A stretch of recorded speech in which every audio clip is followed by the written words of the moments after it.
Baik, bismillahirrahmanirrahim. Panitia, tolong foto saya besok diganti ya. Barusan saya dengar, kok gemuk ya fotonya katanya. Ya, ini komentar dari anggota saya DPS Papua ya, Komisi D, Dian dan Didi ini ya. Itu foto sebelum saya ke Turki, pulang dari Turki alhamdulillah kurus ya. Itu 80 kilo, ini sekarang 67 kilo. Ya alhamdulillah. Ya saing-saingan sama Pak Ismat dan Pak Holis insya Allah ya. Baik, Bapak Ibu sahabat-sahabat sekalian, sekarang kita sesi DPS mendengar ya. Jadi kita pengen banget dengar apa sih yang ingin disampaikan oleh Bapak Ibu kepada pengurus, khususnya sekarang ada majelis tinggi. Nah jadi sebagaimana yang sudah kita ketahui, semua wilayah itu dinaungi oleh majelis tinggi, jalur yang bisa langsung berkoordinasi dan juga meskipun bisa berkomunikasi dengan sekjen secara langsung. Nah, oleh sebab itu ini sesi malam yang kita bisa lebih cair untuk menyampaikan apapun yang ingin disampaikan. Jadi kami mohon kesediaan para majelis tinggi untuk maju ke depan ke bangku panas yang sudah kami sediakan ya. Kepada majelis tinggi kami persilahkan Ustadz Rosid, kemudian Ustadz Kholis, Ustadz Ismat ya. Kemudian Ustadz Ihsan Yes, tafadhol. Ini majelis tinggi Jabodetabek, silakan. Kemudian juga Ustadz Sifik, majelis tinggi Jawa Tengah dan Yogyakarta. Berikutnya juga ada Ustadz Arif Sungkar, majelis tinggi Sulawesi. Kemudian Kalimantan ada Ustadz Kholis, tafadhol. Oke, kemudian majelis tinggi Sumatera. Saat ini beliau belum berkesempatan hadir, Ustadz Hamdan ya. Kemudian majelis tinggi Papua. Oh ya. Ini kayaknya Papua memang agak nakal dikit karena majelis tingginya MC ya. Kemudian Jawa Timur, Ustadz Umar. Oke, Ustadz Umar lagi ngantar Ustadz Fatih Karim. Kemudian majelis tinggi Jawa Barat. Oh, saya juga ya. Oke, masih rangkap jabatan ini. Masih 3 rangkap jabatannya, alhamdulillah.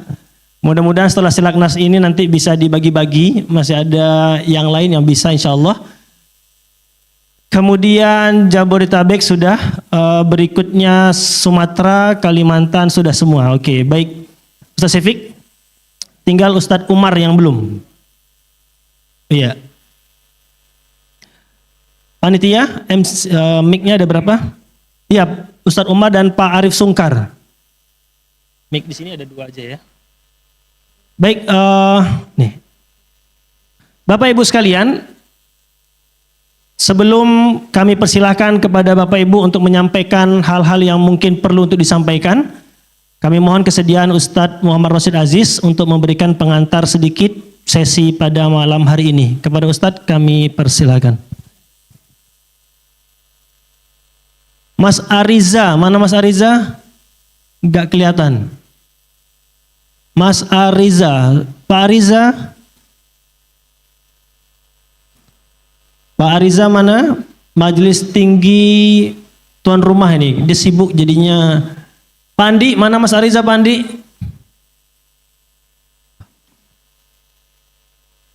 Oke, Mas Ariza, Majelis Tinggi Banten.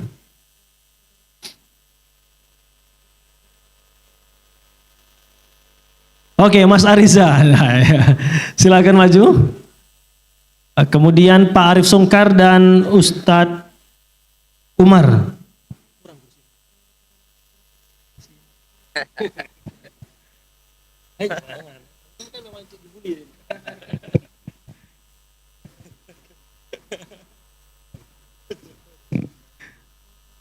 Oke, mungkin Ustadz ada pengantar sedikit. Baik, bismillahirrahmanirrahim. Assalamualaikum warahmatullahi wabarakatuh. Masih jam 10 ya. Pada bulan Juni 2024 ini, setelah melalui proses yang cukup panjang melakukan evaluasi terhadap berbagai hal kinerja di DPS. Salah satu poin yang banyak kita dapat masukan adalah informasi-informasi baik itu berupa permasalahan-permasalahan di daerah, baik itu proyek, member, termasuk hubungan dengan para mitra, itu seringkali disampaikan ke pengurus pusat, cuman tidak ada follow up-nya atau tidak tidak sampai lah, atau dalam istilah lain ada bottleneck, ada sumbatan informasi, sumbatan komunikasi, sehingga informasi itu tidak sampai ke kami ya, khususnya ke saya secara pribadi dan juga beberapa pimpinan di pusat ya, di DPS. Nah, oleh sebab itu setelah mulai rangkaian evaluasi sejak Juni 2024 kita putuskan untuk membentuk majelis tinggi. Jadi majelis tinggi itu seperti di berbagai macam gerakan ya, atau partai bahkan itu kita juga biasa kenal dengan istilah majelis, ada majelis tinggi kalau di Partai Demokrat itu, atau majelis syuro kalau di PKS itu, kalau di HT itu ada majelis wilayah itu ada juga begitu, dan banyak lagi lah yang kira-kira ini adalah orang pusat yang ditugaskan untuk menangani daerah tertentu. Jadi kalau struktur partai itu misalnya contohnya PDIP misalnya contohnya, atau Demokrat misalnya, atau Partai Golkar, itu ada ketua sebenarnya, ada ketua DPP tapi menangani daerah. Dia bukan ketua DPW. Kalau struktur kita kan ada ketua DPW. Ini ketua DPP tapi dia menangani daerah. Nah, kita sudah atur ada mekanisme dan tupoksinya. Setidaknya ada pertemuan-pertemuan baik itu Zoom, online ataupun offline untuk menyerap berbagai macam hal dari daerah agar sampai di pusat begitu. Dan alhamdulillah kita sudah tetapkan ada 9 orang anggota majelis tinggi yang kita bagi per area. Mulai dari Sumatera itu satu majelis tinggi Pak Hamdan, kebetulan beliau detik-detik akhir tadi hari ini baru menyampaikan nggak jadi landing, nggak jadi mendarat karena ada ditugaskan ada urusan perusahaannya ya. Kemudian ada majelis tinggi di Kalimantan, Mas Holis yang paling pojok sana, yang paling berbobot gitu badannya. Kemudian ada yang sebelah kirinya majelis tinggi ya Kang Ismat dari Nusa Tenggara dan Bali ya. Kemudian ada Pak Ihsan YS, Daeng Ihsan ini dari Maros aslinya ya antum ya, Maros. Beliau majelis tinggi di Jabotabek. Kemudian ada Pak Arif Sungkar, ini menangani Sulawesi di 5 provinsi Sulawesi, termasuk ya tentu ada Gorontalo ya, Sulawesi Utara, Sulawesi Tengah, Sulawesi mana lagi, Barat, Sulawesi Selatan, Sulawesi Tenggara. Kemudian ada Ustadz Maliki, belum merangkap. Sekarang ini majelis tinggi di Papua, di Maluku, termasuk Maluku Utara, termasuk Jawa Barat, karena anggota majelis tinggi di Jawa Barat ini dipindah tugaskan di Jawa Timur ya, untuk urusan yang lain ya, tugas dakwah yang lain, sehingga Jawa Barat dihandle oleh Ustadz Maliki plus Papua dan Maluku. Kemudian ada Pak Sifik. Pak Sifik ini menangani Jawa Tengah dan Yogyakarta. Dan ada Mas Areza, Pak Areza ini Banten, majelis tinggi Banten. Ada satu lagi ya, Ustadz Umar Fadilah, Jawa Timur. Jadi ini konsep yang tidak asing sebenarnya kalau dalam pergerakan. Ini kalau di partai seperti ketua DPP yang menangani daerah tertentu. Nah, tujuannya apa? Untuk mendapatkan informasi apapun itu di daerah, baik itu terkait dengan proyek, terkait dengan member, terkait dengan mitra-mitra mereka, termasuk adalah pertanyaan-pertanyaan seputar aktivitas bisnis dan dakwah kita. Ya. Nah itu kalau pertemuan ini rutin dilakukan, ya insya Allah akan ada jawaban begitu. Nah termasuk hari ini saya juga sudah mempersiapkan ada 34 pertanyaan itu, ya, yang sudah saya selesaikan untuk dijawab. Ya, satu jawabannya itu bisa berapa lembar itu. Kebanyakan pertanyaan-pertanyaan seputar fikih. Ya, tapi boleh juga pertanyaan seputar organisasi, pertanyaan seputar proyek. Nah, sebenarnya yang forumnya atau mekanismenya adalah disampaikan melalui majelis tingginya masing-masing daerah. Nah, setiap bulan itu kita ada 2 kali rapat majelis tinggi di tingkat pusat, ya, baik offline sekali, online sekali. Jadi sebulan 2 kali kita ketemu. Kemudian di sela-sela kita rapat itu di pekan pertama dan ketiga, nah majelis tinggi ini punya kewajiban untuk menyapa para member, para pengurus di DPW, ya, termasuk berkunjung secara offline. Dan subhanallah, alhamdulillah kalau saya lihat ini komitmennya luar biasa teman-teman, ya. Semua kawan-kawan di majelis tinggi ini sudah hadir untuk menunaikan tanggung jawab dan tugasnya, hadir offline di daerahnya masing-masing. Yang paling luar biasa itu Cak Kholis ini. Begitu ditetapkan nggak sampai seminggu sudah beredar ke Kalimantan, keliling tuh. Mulai dari Kalimantan Tengah, Kalimantan Timur, Kalimantan Selatan, itu muter pakai mobil itu. Padahal jauh-jauh itu. Nggak pulang-pulang berapa sebulan itu. Hanya untuk berkunjung dan memastikan proyek kawan-kawan dan termasuk juga para member ini diriayah, di-maintain, diurusi, diopeni gitu. Nah, tentu ada pengorbanan di sana, ya. Pengorbanannya juga luar biasa, meninggalkan anak, istri, meninggalkan proyeknya, bahkan meninggalkan kerjaannya dan gak ada upahnya. Ya, jadi kita apresiasi teman-teman yang ingin totalitas juga ingin membenahi DPS ini, sebagaimana tadi cerita tadi Ustadz Fatih Karim. Ustadz Fatih Karim itu seminggu sekali ya ketemu dengan saya di kantor DPS gitu. Sejak beberapa tahun lalu sampai sekarang. Jadi kalau mau ketemu dengan Ustadz Fatih Karim ngobrol itu ya itu bisa setiap Senin malam itu di basementnya DPS itu ngumpul dengan saya seminggu sekali. Nah, teman-teman para member DPS yang saya hormati, saya mulaikan itu mekanisme di majelis tinggi. Oleh karena itu forum ini malam ini sebagaimana tradisi kita di Silaknas hari pertama malam itu adalah forum milik para member. Ya, kami-kami yang ada di sini ini siap untuk menerima apapun itu, pertanyaan, ya, masukan bahkan kritikan.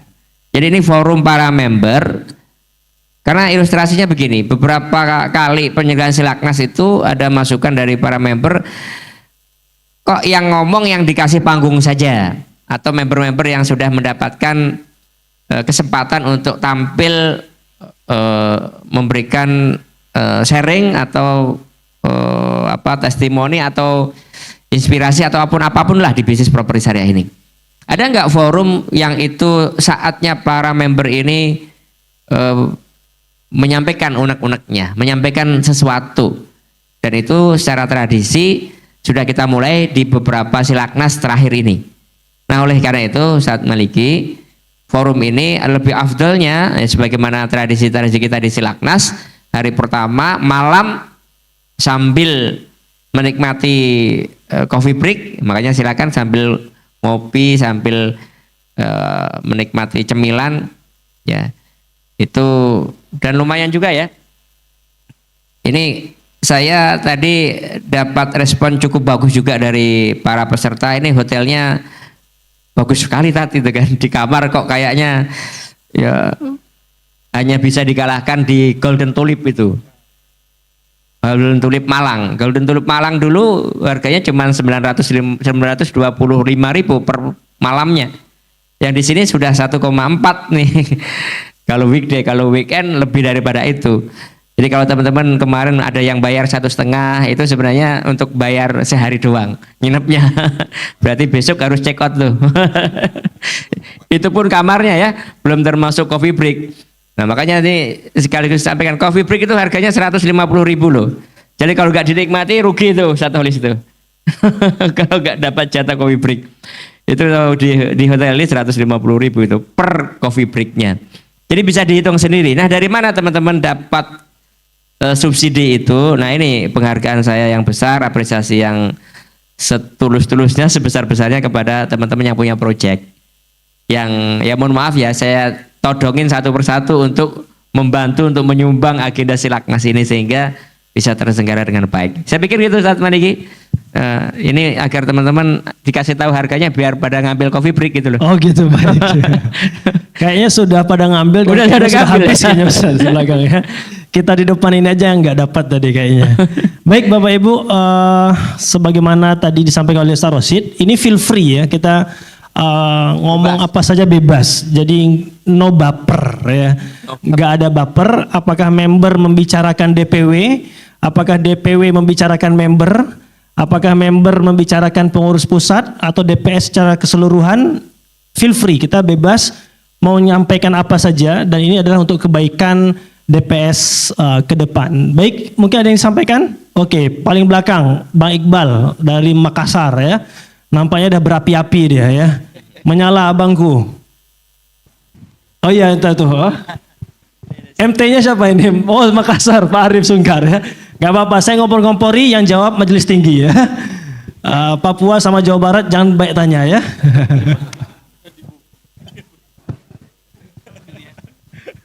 Silakan Pak Iqbal. Oke. Bismillahirrahmanirrahim. Assalamualaikum warahmatullahi wabarakatuh. Waalaikumsalam warahmatullahi wabarakatuh.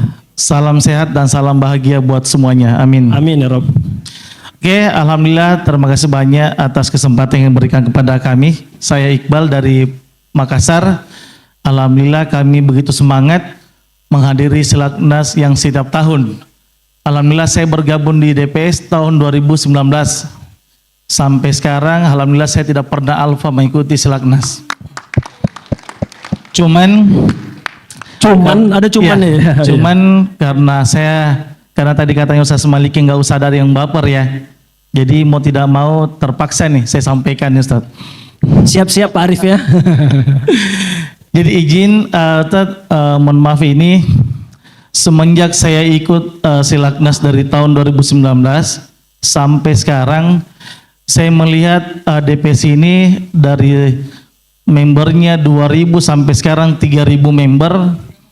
Saya belum melihat antusias para membernya mengikuti Silaknas. Itu poin pertama. Kalau berbicara masalah member 2000 sampai 3000 itu belum pernah mencapai 30% yang hadir. Belum pernah mencapai 500 peserta atau lebih pada saat setiap tahun Silaknas. Dan bahkan saya lihat dari tahun 2019 justru semakin menurun.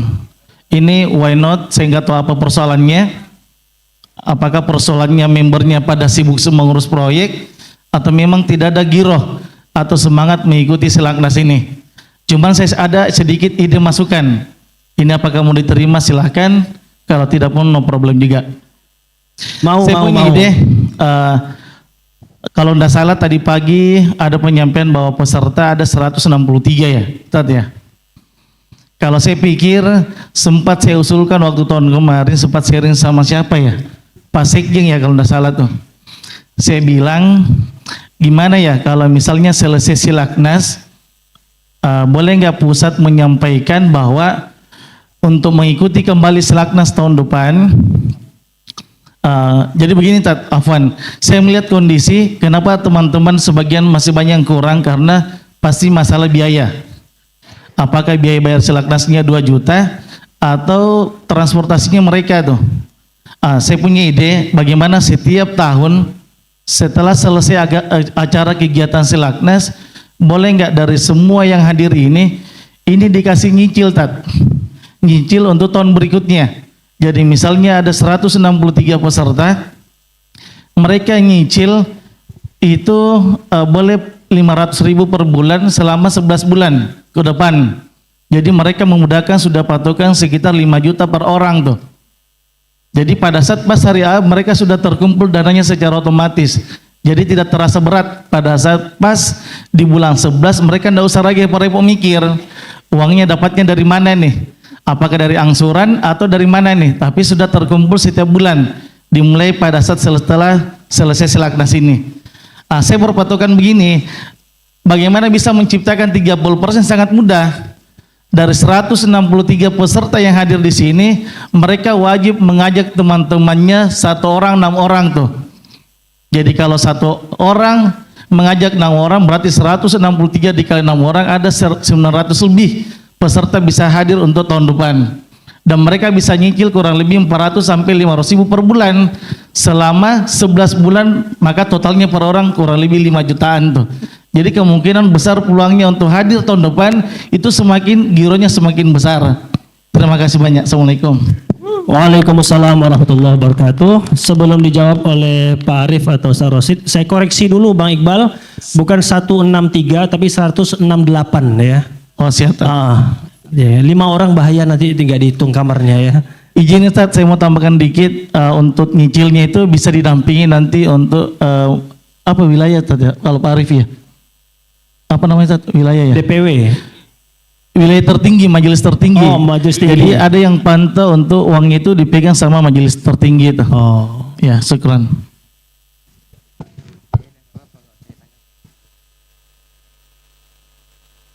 Itu pertanyaan bukan buat Majelis Tinggi Sulawesi itu ya. buat sekjen itu kayaknya. Oke, makasih banyak Bang Iqbal atas masukannya. Berarti gini, mohon maaf, kalau memang kita sepakati nabung untuk Silaknas tahun depan dan memastikan yang hadir sekarang ini akan hadir tahun depan, kita sepakati dulu yang hadir sekarang tahun depan komitmen hadir apa enggak? Komitmen hadir? Oke, takbir. Itu yang pertama. Yang kedua, nyicilnya tadi kata Bang Iqbal ke Majelis Tinggi. Papua, Jawa Barat, nih ya, sini ya. Oke.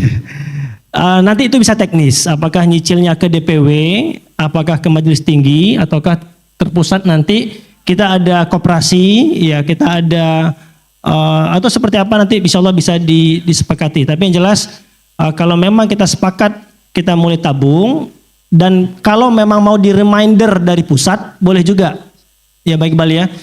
Terutama ini para peserta Silaknas sekarang berarti nanti dari pusat akan remind untuk cicilan tabungan Silaknas tahun depan ya insya Allah. Terima kasih masukannya Bang Iqbal. Syukran. Boleh nanggepin? Silakan nanggapi. Karena idenya menarik sekali nih. Oke. Jadi Bang Iqbal ini termasuk yang visioner ya. Kemarin juga walaupun beliau di Makassar bantuin kita untuk mencari sponsor juga. Cuman sayangnya belum terjadi deal itu kemarin. Terima kasih nih Bang Iqbal. Dan idenya itu kan luar biasa ini. Kalau misalnya rekan-rekan di sini Bapak dan Ibu sepakat untuk mau datang Silaknas ke depan dan mau nabung, kenapa nggak kita buka rekening di koperasi bareng-bareng ini? Nah, ini 168 kali 500 ribu itu kan memperkuat ekosistem koperasi nantinya. Yang nantinya bisa dimanfaatkan dulu oleh koperasi dan teman-teman juga gitu ya. Nah ini ide yang sangat menarik, ayo kita realisasikan dan insya Allah besok kita akan, bukan besok ya, hari ketiga itu insya Allah nanti akan kita dengarkan digitalisasi koperasi yang insya Allah sangat mungkin untuk bisa memfasilitasi program-program yang seperti itu. Baik, tadi saya lihat Pak Arif di luar itu sudah ada orang ngisi-ngisi form koperasi, itu apa itu? Form apa itu? Pendaftaran anggota. Oh berarti sudah mulai bisa ya, nggak nunggu hari ketiga. Ya. Begitu ya Pak Vin ya? Kredit. Oh itu pengajuan. Oh, dua-duanya kata Pak Ismat ya. Dua-duanya. Jadi Coba Ustaz memiliki yang itu ya sekaligus tadi yang sampaikan Ustaz Fatih. Di depan sana itu ada program baru dari koperasi. Nanti akan disampaikan di hari ketiga sebenarnya. Apa kredit syar'i non properti. Seperti Ustaz Fatih Karim tadi. Ustaz Fatih belajar ke saya tahun 2007 sampai 2012 saya bangun lembaga keuangan. Nah, Kang Ismat ini sejak itu tuh udah join itu sampai sekarang. sampai lembaganya saya konversi menjadi DPS tahun 2012 waktu itu. Nah, sekarang kita akan hidupkan kembali karena juga banyak juga permintaan teman-teman. Ini kok koperasi nangannya cuman kredit properti doang, ya. Apakah itu tanah kaplingan, apakah itu saya tidak pakai istilah pembiayaan ya, pendanaan atau permodalan begitu untuk konstruksi, untuk perizinan dan seterusnya. Nah, oleh karena itu ya dibukalah tadi kredit syar'i non properti. Apa produknya? Apa saja? Antum mau kredit motor, mobil, laptop, handphone, komputer, nah ngisi di depan itu. Nah itu mungkin yang diisi itu di depan itu. Bukan ngisi jadi member koperasi juga mungkin juga sebenarnya. Tapi yang program yang di depan itu salah satunya adalah teman-teman membutuhkan barang apa dan kita punya apa, nanti dilakukan transaksi jual beli. Itu luar biasa loh putaran. Ini nanti akan jadi agenda di sesi hari ketiga. Ya, itu satu lagi. Baik, syukran Ustaz Rosid. Terima kasih ke Daeng Iqbal. Baik, berikutnya. Oke, silakan. Wah, ini ngeri-ngeri sedap ini, Jawa Barat ini. Jawa Barat. Silakan Pak El. Yang baik-baik aja Pak El ya. Siap. Ya. Bismillahirrahmanirrahim. Assalamualaikum warahmatullahi wabarakatuh. Waalaikumsalam warahmatullahi wabarakatuh. Saya Elianov dari DPW Jawa Barat. Tidak bertanya Ustadz, cuma ingin memberikan usulan. Yang pertama kaitan dengan masalah gathering super akbar. Kalau Anda tidak salah ingat terakhir itu tahun 2020 Ustadz ya? Ya. Di Bandung kalau tidak salah, di daerah Buah Batu. Nah usulan bagaimana kalau itu diaktifkan kembali, gathering super akbarnya dalam rangka mensiarkan kembali properti syariah. Mungkin ya bisa dibikin, sekarang kan sudah ada majelis tinggi per wilayah, mungkin nanti bisa dibikin per wilayah atau nanti dibikin per DPW. Itu yang pertama. Nah kemudian yang kedua adalah bagaimana kalau DPP kemudian dengan DPW mengadakan properti syariah expo. Jadi kita bikin satu event, apakah itu nanti di convention hall, apakah nanti itu di hotel. Targetnya adalah penjualan sudah pasti, tapi yang terpenting adalah kita bikin satu edukasi kepada para umat, kepada para masyarakat kaitan dengan masalah properti syariah.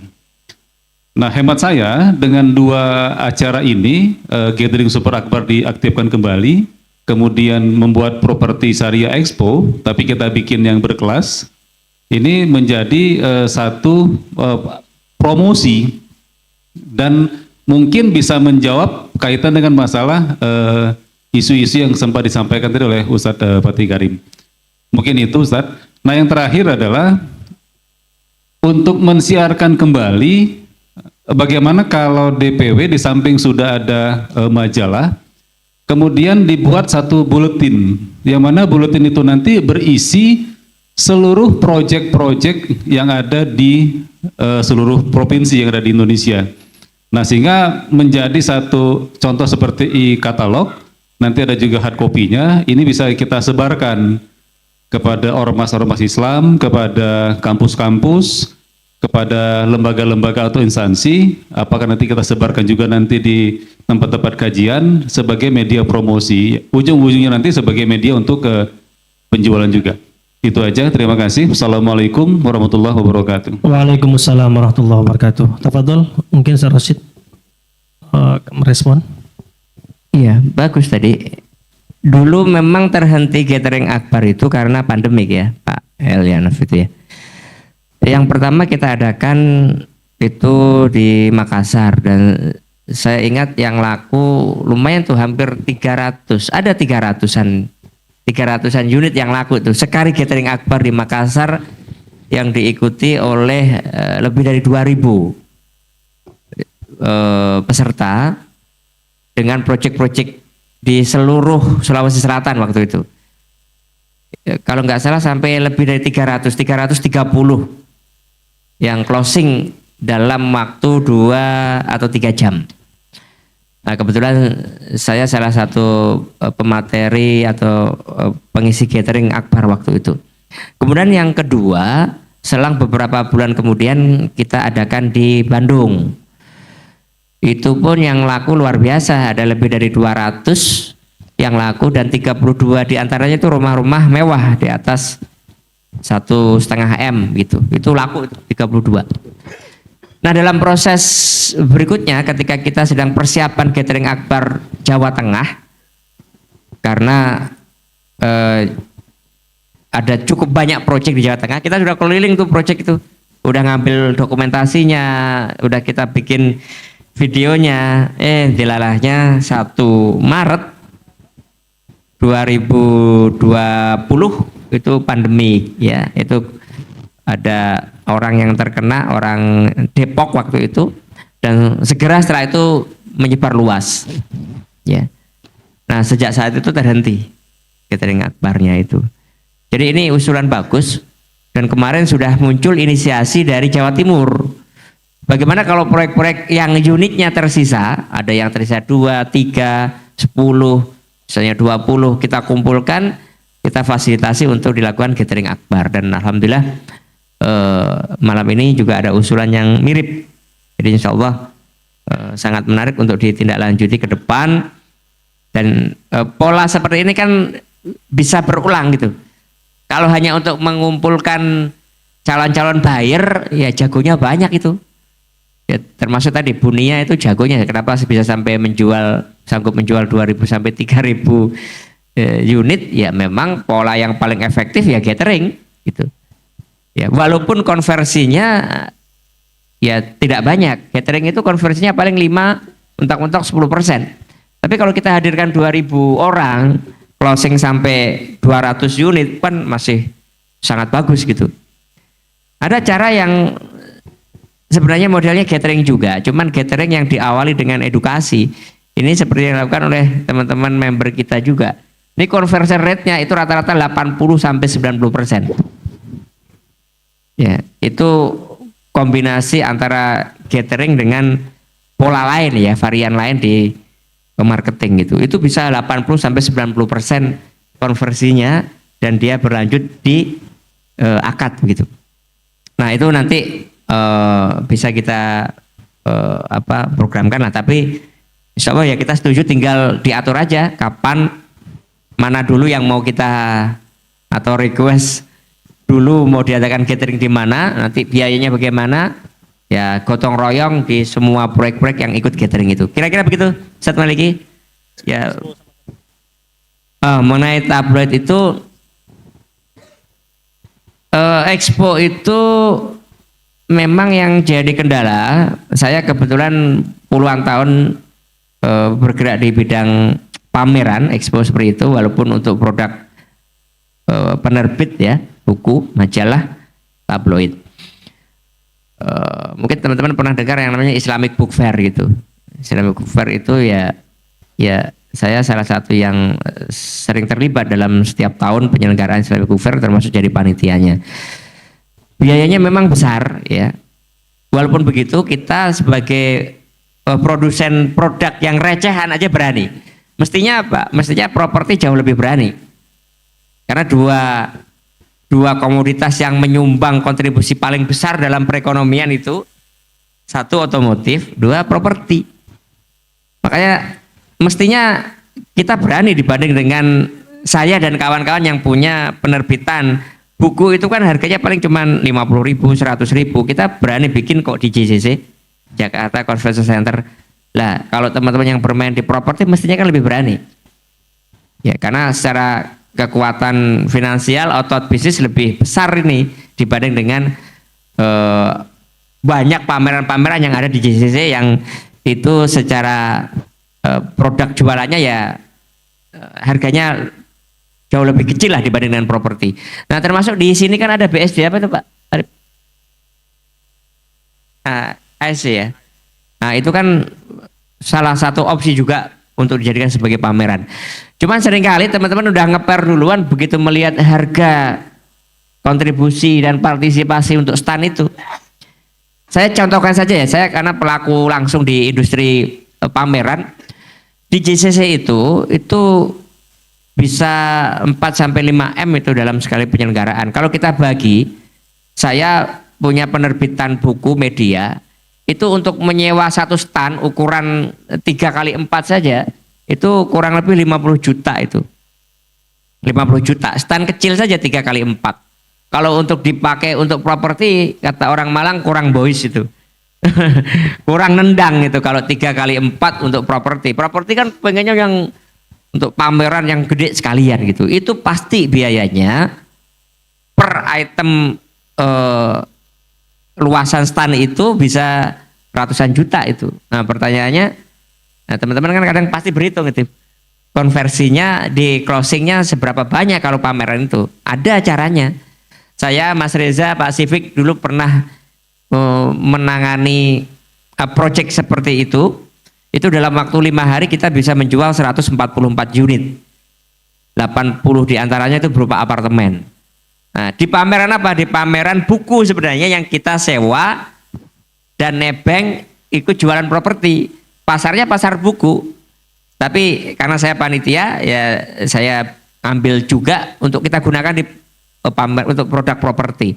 Itu lumayan jualannya bisa 144. Tapi ya memang ada syarat dan ketentuannya lah. Ya. Standnya pasti lebih mahal itu. Dan standnya itu bisa rata-rata 100 juta lebih itu. Stand pameran untuk properti. Ya. Itu kalau mau nendang begitu. Nah, ini kan tentu teman-teman akan berhitung kalau kita lakukan pameran. Lebih ngirit, lebih hemat tuh gathering sebenarnya itu. Gathering itu teman-teman Makassar, teman-teman Bandung boleh ditanya kontribusinya waktu itu berapa. Itu murah meriah. Ya. Paling juga nggak sampai 5 jutaan per developer itu. Dan closingannya luar biasa lebih gede gitu dibanding dengan pameran. Nah, kalau saya lebih sarankan begini, kalau ada pameran-pameran properti expo, itu lebih asik kalau antum ikut pameran konvensional dan kita tetap mengusung properti syariah tanpa bank. Itu lebih asik dan menantang itu. Kenapa? Karena kalau kita properti syariah saja ngumpul, ya itu sesekali bolehlah diagendakan nanti ya lain waktu. Tetapi kalau sekarang ada kecenderungan kan di Jakarta misalnya, kalau mau cari mainan anak-anak itu ya di pasar Gembrong namanya. Kalau nyari tekstil di pasar Abang, Tanah Abang. Kalau nyari elektronik ya itu ada di Mangga 2 atau Roxy misalnya. Jadi tempat ngumpulnya pasarnya produk-produk sejenis. Bagi para pebisnis lebih suka seperti itu. Jadi kalau saya kan juga pemain kuliner juga, saya punya beberapa rumah makan kuliner. Kalau saya bikin kuliner tempat rumah makan, saya lebih senang di sentra kuliner gitu. Itu kalau kita punya value, kita punya keunggulan lah komparatif dibandingkan yang lain. Ya misalnya yang tadi sampaikan tempat tinggalnya Ustadz Fatih Karim termasuk Ustadz Felixio itu kan dekat kantor DPS Pusat. Kantor DPS Pusat kan di Jalan Raya Pajajarannya. Naik dikit itu ada Jalan Panduraya itu. Nah Ustadz Fatih tinggal di sana, Ustadz Felixio tinggal di sana. Nah di Jalan Panduraya itu adalah jalanan kuliner itu. Sepanjang jalan itu kulineran. Ya. Saya juga pernah punya di sana selama 7 tahun. Ya. Nah itu lebih asik kalau kita punya produk yang kira-kira punya keunggulan, punya value lah. Jadi maksud saya begini, kalau kita ikut pameran yang diselenggarakan oleh pihak lain misalnya, kan ada BTN Expo, ada Rai Expo, itu kan rata-rata mereka bersaingnya apa? Bersaingnya dari sisi fungsional benefit saja satu. Bicara tentang desain, bicara tentang harga, tentang bunga ini lebih rendah, bunganya ini ada bonus ini. Itu hampir semua begitu semua gitu loh mereka. Nah sementara kalau kita ikut di pameran mereka dengan menonjolkan sisi-sisi yang tidak mereka lakukan, yang lain bersaing tentang bunga di kami sekian. Lah kita bikin tanpa bunga, tanpa riba, itu jauh lebih menarik itu, ya. Dan kayaknya belum pernah ada yang mencoba seperti itu, jarang lah yang mencoba. Makanya saran saya Pak El, lebih nendang kalau kita ikut pameran-pameran umum properti, pameran properti, jangan pameran buku ya. Kalau pameran buku kita pasarin properti itu sebenarnya dari sisi pasarnya nggak nyambung. Yang nggak nyambung aja kita bisa closing tuh sampai 144 unit tuh. Ya 3 tahun lalu ya ketika 4 tahun lalu ketika pandemik. Nah artinya kalau ini ada pameran umum dan para pemain properti kan banyak itu ada agenda hampir setiap bulan tuh ada pameran tuh yang diselenggarakan baik IO yang sifatnya swasta atau dari asosiasi atau pihak perbankan. Nah, coba ikut di sana. Itu jauh lebih asik dan jauh lebih menantang. Peluang closingnya jauh lebih tinggi. Ingat ya, yang lain kan bermain di red zone, ya pasar yang berdarah-darah. Yang tadi Coach Nugi sudah sampaikan di forum kan, yang bankable aja cuma berapa? 23% itu. Nah, sementara kita bisa masuk pasar mereka, mereka tidak mungkin masuk di pasar kita.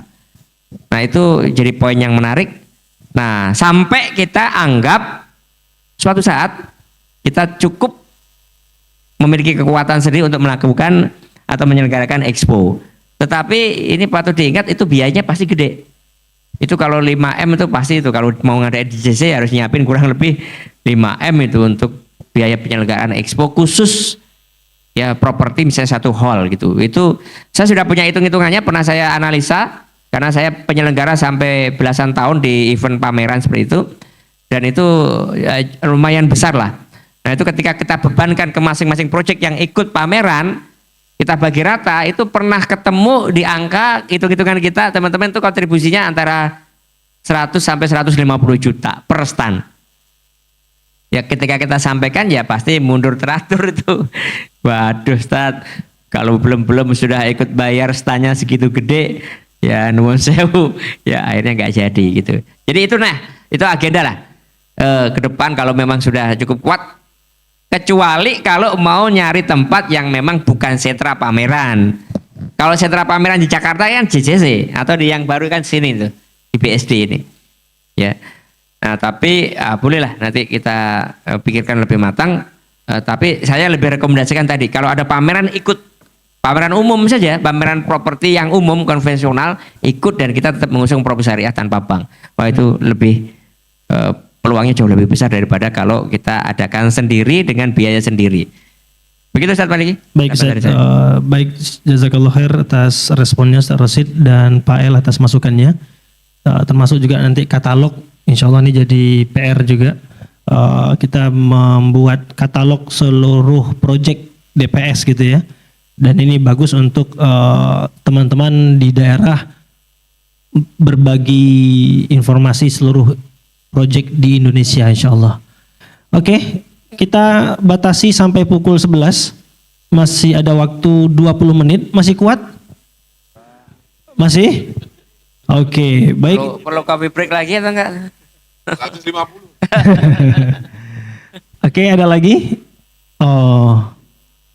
Yang paling jauh dulu nih, kasihan kita. Untuk gathering akbar ya, atau bisa juga customer gathering per project masing-masing ya. Itu juga bisa dan gathering akbar juga bisa. Silakan nanti Jawa Barat atau per DPW untuk merancang jadwal dan tempatnya. Silakan. Bismillahirrahmanirrahim. Assalamualaikum warahmatullahi wabarakatuh. Waalaikumsalam warahmatullahi wabarakatuh. Namanya siapa Pak? Pak Didik, Pak dari DPW Papua. Oh, Komisi D. Komisi D. Oke. Majelis tingginya siapa Pak? Itu Pak. Yang dari Turki baru pulang itu. Izin Bapak-bapak majelis yang di depan sedikit curhat, mungkin sedikit kritikan dan mungkin juga sedikit masukan. Tidak berniat menggurui, sifatnya adalah ingin sama-sama di satu barisan ingin DPS maju. Tadi saya menyimak Pak Iqbal ya, cukup bagus, tapi itu mungkin versi 1.0. Saya punya ide 2.0. Kalau Ustadz Rosid mungkin sudah 4.0, saya juga sebenarnya punya, tapi 3 dan 4-nya masih saya simpan. Jadi Ustadz, saya banyak gabung di komunitas dan banyak juga di organisasi. Kebetulan saya juga ketua HIPMI. Setiap komunitas dan setiap member ya, itu biasanya ada aturannya. Tuh. Buat saya pribadi, mending jumlahnya sedikit tapi berkualitas. dibanding jumlahnya banyak tapi ketika Silaknas yang datang cuma 150 saja. Saya tidak melihat di DPS ini ada sebuah take and give gitu. Saya juga nggak melihat sebuah ini aturannya, kalau ikut, kalau enggak kamu ya saya lepaskan. Sehingga secara nominal jumlah membernya banyak. Tapi ketika Silaknas ini kan momentum. Bagaimana kita meriset, bagaimana kita bertemu dengan teman-teman, bagaimana kita melihat portofolio kita ke depan, bagaimana potensi kita selama mungkin 5 tahun ke depan, bagaimana global summary, tapi tidak datang begitu loh. Yang datang hanya 150. Saya yakin member di Jawa biayanya nggak besar lah, mungkin nggak sampai 500.000 udah nyampe di sini, tapi nggak datang. Ini menunjukkan bahwa DPS ini belum kuat dari sisi rule untuk menjadi anggota. Apalagi ini kan momen Silaknas ini momen yang sangat luar biasa. Para majelis sudah merancang bahwa kamu kalau datang ke Silaknas kamu akan dapat sesuatu yang kamu bawa pulang dan itu akan melejitkan bisnis kamu. Tapi dia nggak datang. Oke, mungkin biayanya besar. Kalau tadi kan bilang setelah ini pulang iuran. Buat saya, oke, mungkin hanya sedikit, tetap sedikit. Tapi berbeda ketika setiap member diwajibkan, misalnya kalau mau jadi anggota DPS atau member DPS itu wajib misalnya iuran. Tujuannya bukan memberatkan, tapi kalau saya hitung tadi, kalau dari 3.000 orang, 30.000 saja kita growth money itu sebesar 1 miliar. Cukuplah untuk membantu acara Silaknas. Itu yang pertama, untuk membantu. Yang kedua, kita juga pengen tahu member kita serius nggak sih? Kalau nggak serius, ya mending nggak usah di DPS. Gitu loh. Karena jumlahnya banyak, percuma juga. Gitu. Toh juga dia nggak memberi kontribusi yang baik. Kan kita pengen satu barisan sehingga teman-teman DPS ini punya role. Gitu. Jadi mungkin sudah ditangkap apa yang saya sampaikan, mohon ditanggapi dan kira-kira seperti apa, dan kalau memang ada kata-kata yang kurang berkenan, mohon maaf. Terima kasih Pak MC. Assalamualaikum warahmatullahi wabarakatuh. Waalaikumsalam warahmatullahi wabarakatuh. Sebentar saya konfirmasi dulu, Kang Adit, Bang Diki di belakang notulen ya? Nyatat ya? Oke, thank you. Baik, mungkin.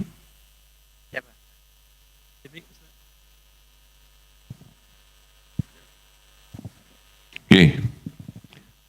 Bismillahirrahmanirrahim. Terima kasih Pak Didik dari Maroko ya. Ya, saya sangat sepakat bahwa kualitas lebih penting daripada kuantitas. Poinnya itu ya, Pak Didik ya. Dan kalau mau semakin berkualitas, role of the game-nya diketatkan gitu. Persis sama kayak Pak Didi, saya juga komunitas ada banyak. Saya jabat sekjen di komunitas memberi UKM. Kemudian pernah juga komunitas sama Ibu Faira Idris. Dan sama Ustadz Yusuf Mansur juga punya komunitas juga waktu itu. Jadi kita punya kekhasan masing-masing, Pak Didi. Jadi memang betul apa yang disampaikan Ustadz Fatih Karim, kita perlu berubah. Cuma perubahan itu apakah mengikis khas kita masing-masing. Nah itu yang perlu dipikirkan. Walaupun saya sepakat bahwa role of the game kita perlu diketatkan. Tapi ada quote on quote bahwa hal itu tidak boleh menghilangkan tradisi kita. Jadi antara Pak Didik dan Pak Iqbal itu sebenarnya tidak saling bertentangan, mungkin bisa saling bersinergi. Ya, tujuan kita kan bukan member bagaimana nurut dengan role kita kan, tujuan kita. Kalau yang ikut kelas saya selalu saya sampaikan dulu tahun 2012, wah dulu ya. Dulu tahun 2012 saya 2011 sampai tahun 2012, 2 tahun tuh, tiap sebulan sekali ketemu Ustadz Rosid, membujuk beliau untuk membuat komunitas bisnis muamalah dulu. Jadi nggak kepikirkan kita kalau sampai dapat 3.000 orang punya proyek, terus hari ini Silaknas di Banten ketemu teman-teman para miliuner, ini kita nggak kebayang tuh tahun 2000. Jadi tujuan kita yang paling penting waktu itu dakwah. Nah ini yang selalu saya pikirkan itu. Jadi buat saya hal-hal semacam itu, role of the game, memang perlu kita perbaiki pelan-pelan, tapi jangan sampai lupa tujuan kita ini berdakwah. Jadi kita kepengen selamat dunia dan akhirat lah. Yang selalu saya katakan, pahala kita akan mengalir ketika teman-teman ini dapat konsumen, dapat buyer. Nah, dan teman-teman juga akan pahalanya mengalir tuh ketika dapat konsumen, buyer, istiqomah, dan mau jadi advocate. Advocate itu apa? Dia mempromosikan konsep kita tanpa dibayar. Jadi dia malah mempromosikan produk kita tanpa dibayar. Itu kan luar biasa. Jadi kira-kira gini, impian saya kira-kira gini. Honda itu punya produk Honda Brio, atau Avanza punya Avanza. Mereka itu punya klub namanya Honda Brio, Honda CR-V dan lain sebagainya. Mereka itu komunitas itu nggak pernah dibayar, tapi dia terus menerus melakukan kegiatan. Nah, saya berharap teman-teman juga seperti itu. Konsumennya punya komunitas sendiri. Nah, gitu kira-kira. Jadi itu lebih penting buat saya daripada hal-hal yang sifatnya administratif. Tapi bukan berarti saya menolak ya. Saya setuju, sepakat. Itu kira-kira Ustadz Maliki, kalau dilanjutkan 2 SKS nih. Baik, syukran Ustadz Sifik. Mohon Ustadz Umar berkenan untuk maju. Majelis Tinggi Jawa Timur, ya. Jazakallah khair. Ada tambahan dari Pak Arif Sarosid? Oke. Terima kasih banyak Bang Didik, Pak Iqbal, untuk rule of the game-nya nanti ya, mudah-mudahan bisa terus. Oke. Ada satu kalimat yang bagus ya untuk menggambarkan komunitas itu. Saya lupa dari siapa ya. Jadi menjaga atau mengelola komunitas itu ibarat pasir dalam genggaman. Nah, kalau pasir itu dipegang erat-erat, jatuh juga ya kan? Habis itu. Coba pegang pasir. Kencengin pegangannya itu. Artinya ketatin tuh rule of the game-nya itu. Ya. Pasti rontok. Yang tersisa pasti sedikit. Tapi kalau dilonggarin sama juga gitu ya. Nah, ini seninya lah mengelola komunitas. Kapan kita longgarin, kapan kita ketatin, ya gitu. Itu Mas Didi maksud saya. Karena kita gak bisa menggenggam pasir kemudian kita kencengin, ketatin, wah itu mungkin ya habislah ini member kita. Nah, agak sedikit berbeda ya sudut pandang di penyelenggaraan Silaknas kali ini. Ini nuwun sewu punten, mohon maaf, memang Silaknas dengan jumlah peserta yang paling sedikit dibanding dengan Silaknas yang lain. Yang terbanyak di Jawa Timur waktu itu sampai 400 ya, yang hadir ya, yang terdaftar di panitia. Nah, kenapa? Ya kita maklumin tadi. Justru itulah kita angkat tema ini. Kita ingin teman-teman yang hadir ya, bahwa dalam situasi saat ini yang serba sulit secara ekonomi, kita masih menyisakan satu peluang besar kok. Dan kita masih optimis gitu. Maka ya tadi yang sampaikan oleh Coach Nugi itu luar biasa bagus tuh, global resume tadi. Jadi teman-teman bisa melihat secara jernih inilah posisi kita saat ini. Nah, oleh karena itu ya atas segala pencapaian termasuk yang dikerjakan panitia, di mana yang hadir itu tidak lebih banyak dibandingkan Silaknas yang lain, ya inilah efek dari atau dampak dari situasi ekonomi yang sedang terjadi. mungkin berbeda dengan beberapa kawan-kawan yang sudah punya proyek, otot bisnisnya sudah mulai kuat, biaya silaknas sekian itu nggak ada masalah mungkin ya. Tapi bagi teman-teman yang sudah ikut camp dari awal, sudah ikhtiar nyari lahan, nggak kunjung punya proyek, ini jadi permasalahan besar itu kontribusi di silaknas. Makanya sebenarnya kita juga tidak ingin membebani terlalu besar. Tadi saya sampaikan. Dan antum tahu sendiri lah ya, begitu masuk kamar, begitu masuk hotel, ini hotel keren banget, ya. Apalagi masuk kamarnya, ya keren banget. Kalau di Silaknas Malang, kita pun bagi-bagi tuh, hotelnya bagus, bintang 5, tapi satu kamar kita bagi jadi 3 orang itu, ya 3 orang ya, dempet-dempetan nggak ada masalah. Itu untuk cara kita untuk menghemat. Tapi yang di sini kan enggak, ya masing-masing satu kamar ya berdua dan itu cukup longgar. Nah, oleh karena itu ini ya teman-teman bisa perkirakan yang disampaikan oleh panitia sejak awal. Biayanya cukup besar. Nah, kalau semua beban ini kita ya timpakan kepada peserta, ya makin sedikit yang ikut tuh. Oleh karena itu kan ada teman-teman yang mendapatkan harga perdana, ada tahap yang kedua, tahap ketiga. Nah, itu kurangnya masih banyak. Ya. Yang paling tinggi bayar pun itu tetap kita masih subsidi setidaknya 50% itu. Nah, dari mana 50%-nya itu? Nah, itulah teman-teman yang sudah punya otot bisnis, sudah punya proyek yang saya hubungi satu persatu dan lebih dari 25 yang tercatat sampai hari ini berkontribusi untuk mensukseskan Silaknas ini. Oleh karena itu saya sekali lagi terima kasih nih. Saya pribadi ke teman-teman selaku pimpinan di DPS karena bisa meringankan kawan-kawan yang lain untuk hadir di sini. Itu pun dengan catatan Mas Didik tadi, ya baru di angka 168. Dan ini memang satu gambaran kondisi ekonomi kita saat ini. Ya tahun lalu masih di atas 200 peserta ya Pak Rendra ya di Semarang. Tahun sebelumnya di Makassar pun sama, 200 lebih. Nah inilah situasi ekonomi kita dan kita ingin teman-teman mendapatkan ya satu pencerahan, inovasi, termasuk juga inspirasi dan motivasi di forum ini. Nah, yang tadi baru kita ikuti satu sesi saja, Ustadz Fatih Karim, itu rasanya semangatnya membuncah kok.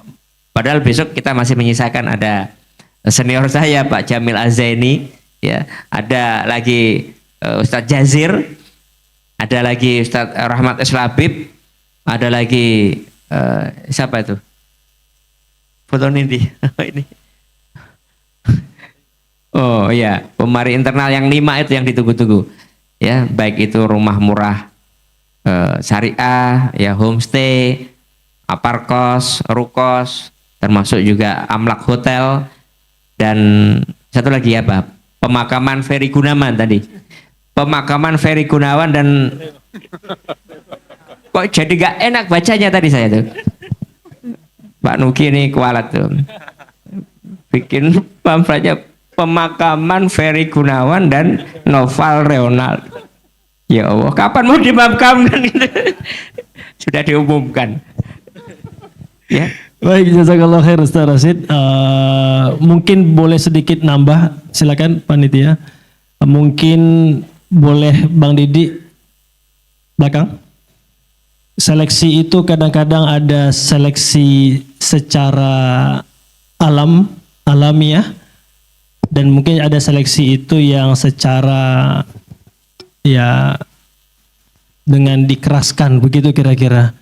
Dan mudah-mudahan Bapak Ibu yang hadir di sini ini adalah orang-orang yang terseleksi dengan komitmen-komitmen yang mudah-mudahan teruji.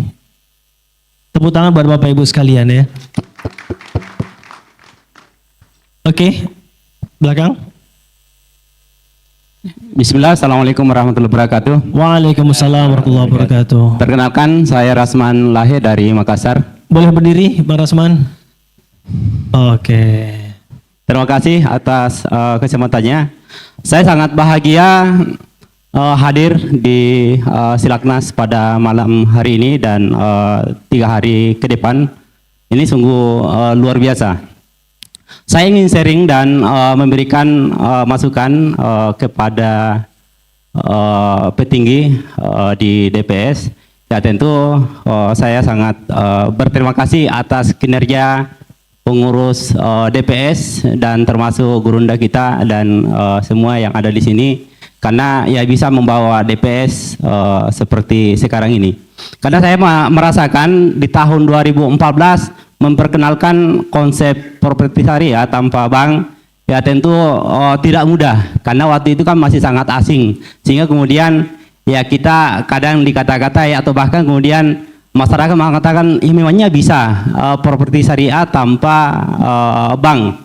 Dan alhamdulillah pada hari ini terbukti bahwa itu bisa, dan bukan lagi itu tantangan kita. Nah, namun kita juga perlu memahami bahwa memang ketika kita berbisnis sangat membutuhkan komunitas seperti DPS ini, bahwa ya tentu kehadiran komunitas akan membantu kita, mensupport kita untuk terus bertumbuh, atau akan terus membimbing kita untuk berada di jalur yang benar. Maka ya apa yang dilakukan misalkan DPS selama ini tentu sudah sangat luar biasa. Misalkan terus membimbing kami untuk sharing pengetahuan berkaitan dengan muamalah atau bahkan ya berkaitan dengan bisnis masterinya. Namun tapi di akhir-akhir ini ya saya lihat kurang konsisten lagi. Padahal ya memang itu sudah tugas dari DPP dan sampai kepada DPW, ya kan. Dan saya ingin memberikan masukan kepada kepada pusat serta misalkan semua DPW yang ada di seluruh Indonesia, bahwa ya perlu kita pahami bahwa di kepengurusan atau misalkan di DPW itu ya tentu tidak hanya membutuhkan semangat atau misalkan orang-orang yang ada di dalam untuk bekerja, namun tentu ya kita tetap butuh untuk disupport misalkan ya secara materi atau misalkan untuk menggerakkan organisasi. Karena apalagi pada saat kita misalkan ngumpul-ngumpul, itu kan ya terkadang membutuhkan juga biaya yang tidak sedikit, ya kan. Dan tentu kita malu ketika ngumpul bersama, namun kemudian saling baku istilahnya orang Makassar, saling baku liak-liak, siapa ya yang mau traktir kita, siapa yang mau membayar pertemuan hari ini. Sedangkan kita ini sebagai pengusaha, kan tentu kan kita malu ketika kita mengatakan bahwa ya saya selalu ditraktir oleh teman-teman, ya kan. Nah maka saya ingin memberikan masukan kepada kita semua bahwa mungkin ada alangkah baiknya jika semua program misalkan atau misalkan organisasi-organisasi sayap-sayap dari DPS itu dikelola oleh DPW. Misalkan ada koperasi syariah, ada misalkan misalkan yang ada yang mungkin bisa menjadi sumber atau bisa menjadi revenue buat kepengurusan, atau misalkan membuat camp yang ada di setiap kota-kota, itu kan juga sebenarnya ada revenue pada saat pasca pelaksanaan event. Nah, ini menarik bagi saya karena camp yang baru-baru terlaksana di Makassar itu kan sebenarnya tantangannya sungguh luar biasa. Bahkan sebelumnya dikelola oleh per individu, bahkan kemudian kami mendapatkan informasi bahwa event itu hampir sudah 2 kali di reschedule. Namun kemudian sampai kepada Pak Ketua, kemudian ya kita sepakat bahwa event ini ya tidak boleh kita reschedule lagi, karena reschedule event itu sebenarnya harga diri buat pengurus, ya kan. Karena apa kata member-member ketika kita membuat event namun kemudian kita tidak serius untuk melaksanakan, apakah itu persoalan modal atau persoalan ya mental, ya kan. Nah maka akhirnya kegiatan itu dikelola oleh DPW Sulsel ke bulan lalu, dan ternyata itu mendapat ada revenue untuk buat organisasi. Dan sehingga ya itu bisa menghidupi organisasi. Nah mungkin kita bisa berpikir lagi apalagi yang perlu kita lakukan agar supaya organisasi di daerah-daerah itu bisa bisa menghasilkan atau bisa mandiri tanpa misalkan ya membebankan teman-teman. Ya bukan berarti kita tidak siap atau tidak mau untuk berkorban secara harta kepada pengurus. Ya namun kan mungkin tidak semua orang siap. Tapi ketika kita memikirkan secara ekosistem dan apapun yang dibutuhkan, ya tentu kan ini tentu memudahkan pengurus-pengurus lain. Ya mungkin juga ya di DPW lain itu mengalami seperti apa yang dialami misalkan di Makassar. Ya kan, maka ya saya meminta ya mungkin ini bisa dipertimbangkan agar supaya semua organisasi organisasi sayap DPS itu ya apakah dikelola langsung oleh DPS atau kemudian dikelola oleh orang yang dipercayakan tapi dikontrol oleh DPW. Tapi revenue-nya 100% masuk ke DPW. Ya kan, supaya ini bisa meringankan kepengurusan. Ya mungkin sekian. Assalamualaikum warahmatullahi wabarakatuh. Waalaikumsalam warahmatullahi wabarakatuh. Terima kasih banyak Bang Rasman dari Makassar. Mungkin direspon oleh Pak Arief selaku Majelis Tinggi Sulawesi. Tafadhol. Yang lain mungkin biar nggak bosen. ada yang lain? Tambahin dikit. Ya, boleh. Oke, nggak semua saya jawab, cuma ini pengalaman bagus. Mas Arendra senyum-senyum. Karena Semarang ini, kalau setiap ngadain acara, selalu ngundang sponsor. Jadi, nggak pernah ada ceritanya teman-teman Semarang, Jawa Tengah, maaf. Jawa Tengah ini nggak pernah ngeluarin duit, karena yang dia kejar sponsor. Ya. Terakhir kemarin dapat berapa? 25 juta ya ngadain halal bihalal ya. Jadi makanya kemarin Jogja saya suruh belajar ke Jawa Tengah supaya nggak bingung lagi kalau mau operasional, sudah tahu siapa nih sponsor yang mau dikejar nih. Nah kira-kira kayak gitu. Cuma itu aja. Yang lain kita sepakat ya. Hanya saja nanti realisasinya seperti apa akan kita bicarakan.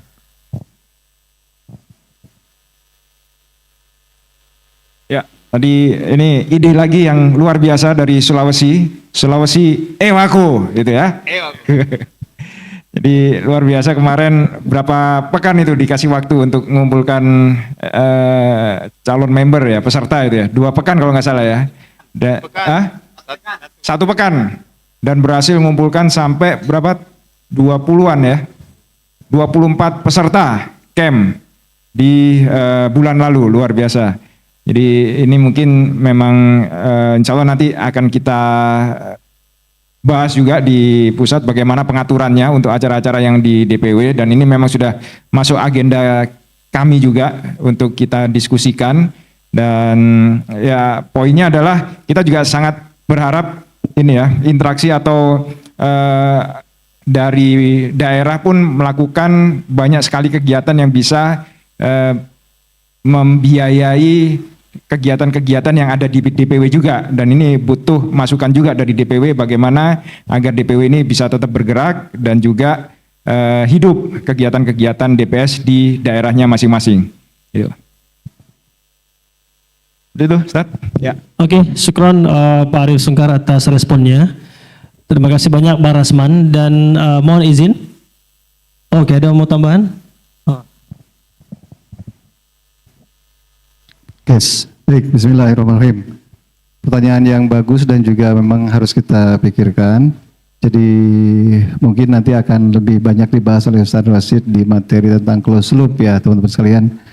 Jadi memang beberapa kali saya mengunjungi teman-teman di daerah, terutama karena wilayah saya yang diamanahkan itu di Jawa Timur, juga mendapatkan hal yang sama begitu sebagaimana yang disampaikan oleh Pak Rasman. Ketika saya ke Malang, ketemunya sama Ustadz Kamarudin, ya begitu saja orang-orangnya itu aja, gitu ya. Sehingga kemudian memang ini juga sedang kita pikirkan di pusat. Ustadz Rosid sering menyampaikan terkait dengan closed loop bisnis, begitu ya. Kemudian juga sinyalemen yang kedua, karena saya domisili di Jawa Barat, juga ngobrol dengan Pak Ketua DPW, Pak yang baru, Pak Elianov, juga mengungkapkan sebuah usulan yang sama, gitu ya. Nah tentu kita juga ingin mengkanalisasi ini menjadi sebuah semangat yang sama ya, saling close loop, uhuwah, berkah memberkahi dan sebagainya. Dan momen kemarin kita mengadakan 2 event di Jawa Timur ya, Ustaz Kamarudin ada SBA 2 kali, pertama dengan Ustaz Dicondro, kemudian yang ketiga itu dengan Ustaz Rasid dan juga Ustaz Yahya Abdurrahman, itu bahas tentang akad. Ini semacam sebuah pilot baru begitu untuk melibatkan teman-teman di DPW ya, untuk menjadi bagian daripada syirkah gitu ya. Walaupun masih dibantu oleh teman-teman yang lain ya, yang sudah kuat otot-otot bisnisnya, kata Ustaz Rasid. Tentu kita berharap bahwa ke depan kita akan ada sebuah pola yang bagus ya, untuk empowering semua member, baik itu di daerah, di DPW, atau kemudian juga teman-teman yang memiliki sebuah ide-ide bisnis yang baru, yang semangat close loop itu memang harus menjadi sebuah bagian daripada pemikiran kita semua. DPS ini sudah besar, 3.000 member dan sebagainya. Kalau kemudian kita tidak masuk ke dalam sebuah siklus baru untuk senantiasa kita mencoba untuk mengkreasi sebuah bisnis di antara kita, dan itu fair, siapa dapat apa, bagaimana, seperti apa, dan kemudian juga terpolakan semuanya.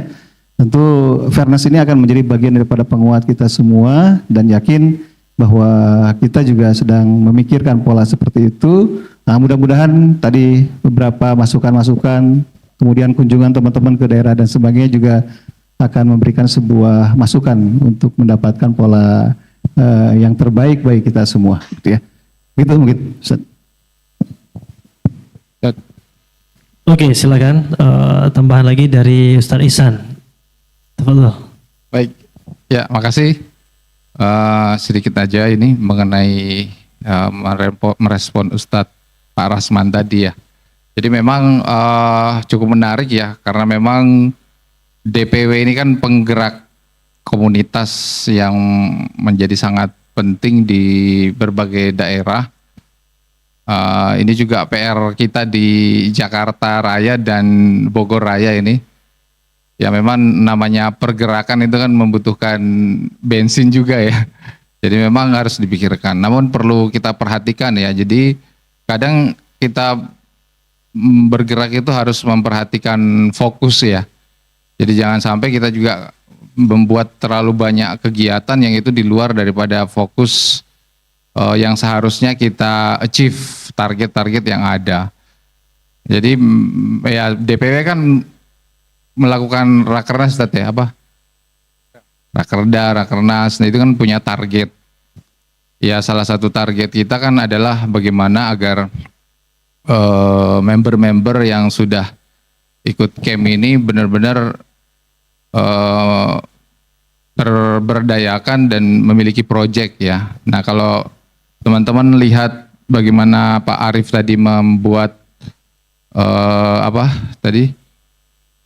journey, ya member journey. Nah harusnya teman-teman itu sudah melakukan modeling gitu, artinya melakukan modeling bahwa seharusnya fokus DPW juga seperti itu gitu. Jadi bagaimana mulai dari alur camp peserta masuk, lalu peserta dimasukkan ke UDC dan community engagement tadi. Lalu kemudian setelah itu di mentoring, di coaching hingga jadi. Nah persoalan kita kan banyak member yang belum jadi apa-apa ya kan, ya enggak? Karena sebenarnya kan persoalannya mentalnya belum kuat gitu, terus skillnya belum dapat. Jangankan skill ya, belajar di one day. Sekarang dulu kita 4 bulan camp ya, apa 3 bulan ya? Sekarang jadi one day camp. ini ilmunya jadi sangat minim. Nah, jangankan seperti itu, sehingga dalam mengeksekusi proyek pun menjadi kurang pede dan sebagainya. Sehingga DPS Journey tadi itu menjadi jawaban ya, bahwa nanti camp itu cuma pintu masuk, tetapi langkah-langkah yang harus dilakukan sehingga ini bisa nanti mendapatkan proyek. Nah mereka akan sehingga masalah pendanaan ini kan jadi Jadi tidak ada persoalan lagi ketika member-membernya jadi sukses semua ya kan. Ustadz Rosid bilang tadi cuma mencolek 25 member udah selesai nih Silaknas gitu ya. Gimana nanti kalau beliau mencolek 500 member gitu ya. Nah itu mungkin menurut saya PR. Sementara potensi kita itu sangat besar. Masalah lahan kan sebenarnya udah kelar. Tadi ada banyak lah ya. Apalagi kalau kita ke Palangkaraya ratusan hektar lahan di sana, Pak Deden ya.